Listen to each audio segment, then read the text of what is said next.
Olá meus amigos, sejam todos muito bem-vindos ao canal Politizando. Eu sou o William Jacob e vocês ficaram sabendo, nós fizemos um vídeo aqui de que o Lula processou Ciro Gomes. E agora o Ciro soltou um vídeo pouco antes de eu parar para gravar esse aqui. Eu quero trazer esse vídeo na íntegra de Ciro Gomes e, claro, algumas reflexões pessoais daquilo que o Ciro vem pontuando, trazendo números, trazendo dados, trazendo denúncias e alertas em relação a algumas coisas que o governo Lula tem feito. Então é um vídeo do Ciro muito importante, que é uma reação dele ao processo que o Lula está movendo contra Ciro Gomes.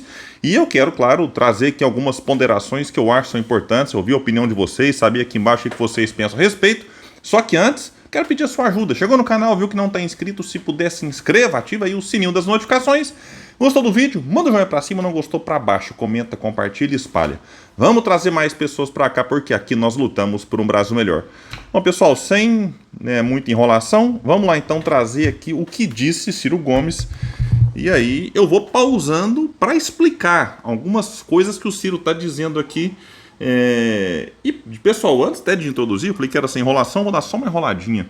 Isso aqui é o seguinte, o que eu vou trazer aqui não depende se você gosta do Lula ou não gosta do Lula, se você gosta do Ciro ou não gosta do Ciro. Vamos deixar a paixão por político de lado, vamos deixar, às vezes até ódio por político de lado, vamos analisar o que está sendo dito. Se você concorda com o Ciro do que ele fez em algum momento, de uma crítica, de uma atitude dele, ou se você gosta demais, vamos esquecer isso por alguns minutos. Vamos refletir sobre o que está sendo dito, porque isso interessa, isso importa para todo mundo. Para quem gosta do Ciro, para quem não gosta, para quem votou nele, para quem não votou. Porque todos nós brasileiros somos, de alguma forma assim, dá para dizer vítima da ação de alguns governos. Todo mundo está no poder, toma decisão que recai sobre todos, sobre os eleitores dele e sobre os não eleitores, sobre quem simpatiza e quem não simpatiza. Então, repito, vamos deixar simpatia e antipatia por esse ou aquele político de lado e vamos refletir aqui com Ciro Gomes. E aí, claro, se você refletir e discordar dele, fica à vontade para comentar aqui embaixo, não tem problema algum. Nos últimos anos eu tenho procurado suportar em silêncio um enorme lawfare. Você sabe, é a manipulação no Brasil do próprio judiciário para a perseguição de pessoas que são vistas como inimigas dos poderosos. Muitos processos artificiais são movidos contra mim pelos políticos agentes dos agiotas que chupam o sangue do povo brasileiro. Aceitei nos últimos 10 anos essa tarefa, muitas vezes sobre-humana, de tentar defender o povo brasileiro num país onde quase nenhum político se levanta contra os bancos. Agora, finalmente, o maior dos agentes dos agiotas, o presidente Lula, ele mesmo, do alto da sua covardia e manipulando o próprio poder da presidência da República, entra nesse jogo judicial na tentativa de me calar. Me interpela judicialmente por suposto ataque à sua honra, mas não por calúnia, pois me daria o direito de pedir o que direito se chama exceção da verdade, que é provar que tudo que eu falo é a mais pura verdade.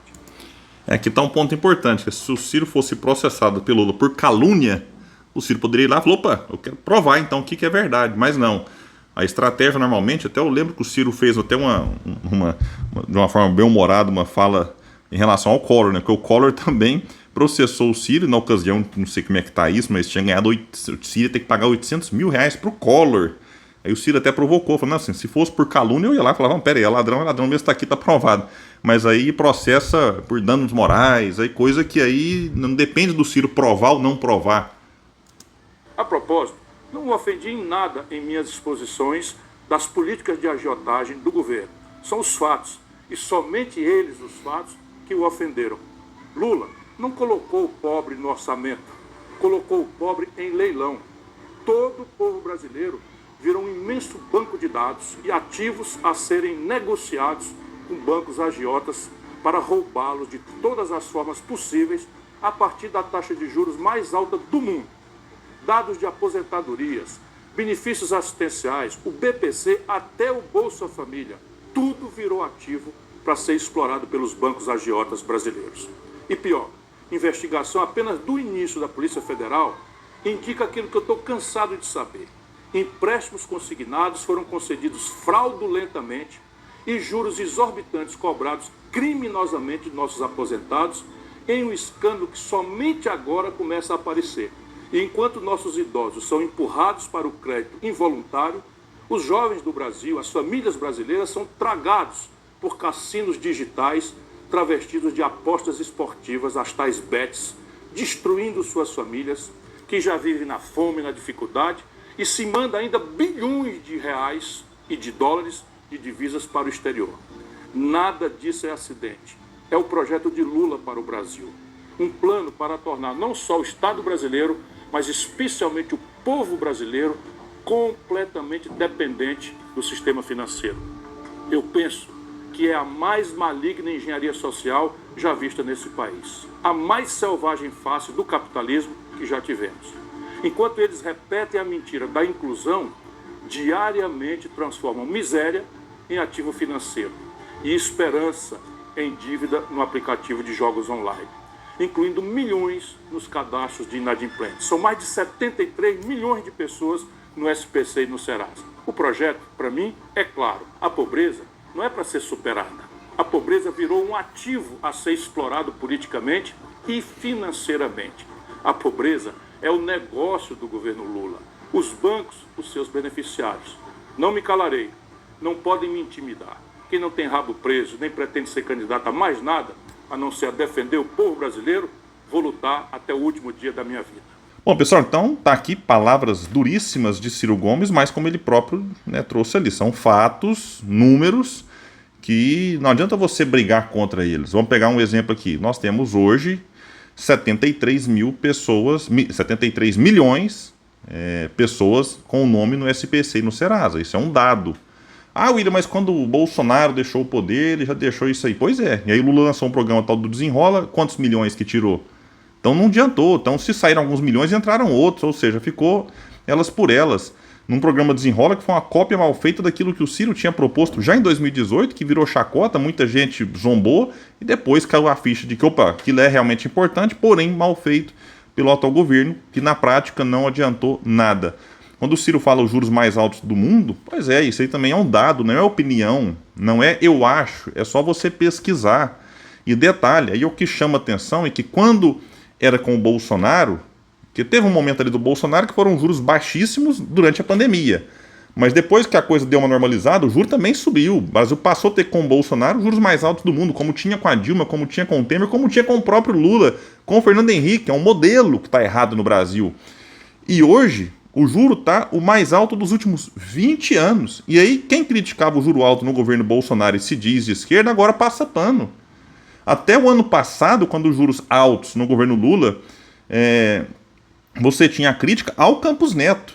Ah, o Campos Neto, bolsonarista, querendo sabotar o governo Lula, o sucesso. Quando o Galípolo entrar, eu falei, equipe, não vai adiantar. Eu bati nessa tecla aqui 200 mil vezes, sendo até repetitivo. Como de fato entrou, e o juro, além de não cair, tá subindo mais. E agora? Aí você vê caladinho, Gleisi Hoffmann, Lindenberg Farias, a turma do PT calada. E o Ciro não se cala. Aí vem negócio crédito consignado agora para trabalhador da iniciativa privada, que já tinham consignado servidor público, os aposentados, agora é isso aí, endividando mais o povo. E aí o que acontece? Nós temos uma inflação no alimento que, né, atinge mais a classe mais baixa, aí o povo perde o poder de compra, né, a renda cai, aí o pessoal se vê ali, opa, não estou conseguindo pagar as contas aqui, né, tem aluguel, energia, comida, cesta básica, a comida subindo, aí opa, vamos ter uma ideia aqui, vamos liberar o consignado agora, né, para quem tem aí carteira de trabalho em tipo privada. Aí fala, opa, então ao invés de eu solucionar o problema, atacar aqui a questão da inflação, aí você sobe o juro, supostamente para atacar a inflação, e libera crédito consignado, para o cara se endividar mais. Às vezes tem um nome sujo lá e tal, mas agora vamos criar um jeito aqui de liberar o crédito para o cara ficar endividado e beneficiando quem? Os bancos. Os bancos. E o Ciro faz a letra das bets, regulamentada nesse governo. Então, pessoal, não são opiniões, são fatos. E aí é inacreditável que a passação de pano toma conta do chamado campo progressista, que se perdeu faz tempo. Eu disse aqui várias vezes e vou repetir uma reflexão.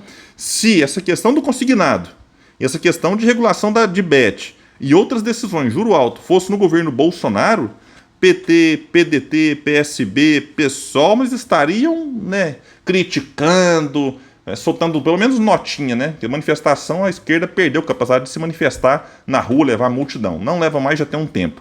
Mas pelo menos a notinha estaria saindo. Agora não, comendo o governo Lula, ou é silêncio, ou vai relativizando, vai justificando o injustificável. E quem que se beneficia com isso? Alguém acha que é a esquerda que se beneficia com isso? É claro que não. É a direita, a extrema-direita, não só aqui, mas em outros países também. O que fortalece o bolsonarismo não é a crítica que se faz à esquerda, mas é a atitude da esquerda quando está no poder. Que o povo se revolta, se indigna e fala, opa, quem representa, né, o antídoto disso aí, que está no poder? Se quem está no poder é a suposta esquerda, que não é de esquerda, não tem nada, só talvez a estética, e nem a estética está tendo mais, até isso está perdendo. Então quem se beneficia disso? O outro lado. Quem que é o outro lado? Infelizmente, nesse momento, é o bolsonarismo. Então e quando era o Bolsonaro no poder, o povo também insatisfeito, quem representava o antídoto aos desmandos do Bolsonaro? O povo enxergava que era o Lula. Então, aí, opa, vamos trocar. Tira o Bolsonaro, põe o Lula. Aí o povo está insatisfeito. Vai tirar o Lula e pôr quem? Esse é o ponto. Então, quem nesse momento está se beneficiando é a direita, está aí. A gente vê as pesquisas, Tarcísio bem, Michele. O Ciro está bem nas pesquisas, mas isso que não vai ser candidato. Não sei se ele vai aguentar não ser. Vamos ter que aguardar de todo jeito. Fica aí um vídeo do Ciro importante, né, que é uma reação dele, repito, a um processo que o Lula está movendo contra o Ciro, segundo o próprio Ciro, na tentativa de calar, e não vai dar certo. Eu acho que é um tiro que sai pela culatra. Esse vídeo aqui acabou de sair quando eu paro para gravar, mas deve ter uma repercussão gigantesca, e aí acaba que tem um efeito contrário ao que o Lula desejava. Se a ideia era calar o Ciro, eu acho que não vai conseguir, e vai dar mais voz, ainda mais, digamos assim, alcance às denúncias que o Ciro fez antes e vai continuar fazendo. Bom, e antes de terminar, quero convidá-los para conhecer o canal Cineminha. Quem não conhece está perdendo. É um canal do meu filho, Fábio Jacob, que fala de cinema, de série, de muitos filmes. É muita coisa bacana, muita dica. Eu vou deixar o link aqui embaixo. Bora dar essa força pro meu filho, Fábio Jacob. Quem não está inscrito, se inscreva. Se está inscrito, lembra lá, ativa o sininho, deixa like, comenta e compartilha. Vamos trazer mais pessoas para cá, porque aqui nós lutamos por um Brasil melhor. E vamos levar mais gente pro canal Cineminha, porque lá a gente dá uma descontraída, dar uma aliviada nesse Brasilzão aí que às vezes, né, nos traz assim muitas dificuldades, muitos problemas, mas tem também que ter o tempo de assistir um filmezinho com a família aí. Gente, então é isso. Um abraço. Fiquem todos com Deus.